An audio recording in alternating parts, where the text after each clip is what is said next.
Huwag magpagamit sa mga dayuhan. Yan ang buwelta ng palasyo kasunod ng lumutang na impormasyon na may mga politiko umano ang nakikipagtulungan sa China kapalit ng peking naratibo sa West Philippine Sea. Nakatutok si Harley Balbuena.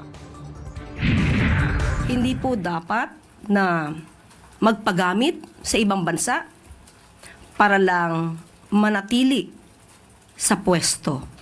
Ito ang iginit ng palasyo kasunod ng ipinalutang ni Defense Secretary Gibo Teodoro na may mga Pilipinong politiko ang tumatanggap ng suporta mula sa China kapalit ng pagtukod naman sa operasyon at naratibo nito sa West Philippine Sea.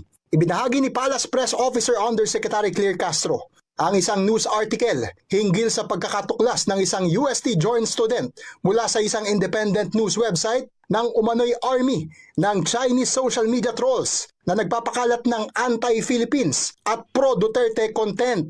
Pero matagal na rin anyang napapansin ang isyong ito. Mahirap po na ang maging leader natin ay hawak ng ibang bansa dahil ibang naratibo at ibang interes ang palalawigin ng mga politiko na hawak ng ibang bansa. Sa kabila nito, sinabi ni Jose Castro na hindi pa napapanahong pangalanan ng mga nasabing politiko dahil kinakailangan pa ang malalimang investigasyon. Dapat pa rin umanong mapag-aralan kung sila ay maaaring kasuhan ng treason. Una nang sinabi ni Secretary Teodoro na wala rin silang access sa bank accounts ng mga nasabing halal na opisyal.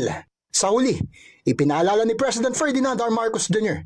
na iisa lamang ang Pilipinas at hindi dapat magkaroon ng magkakaiwalay na opinyon hinggil sa karapatan sa West Philippine Sea. Harley Balbuena, IBC News.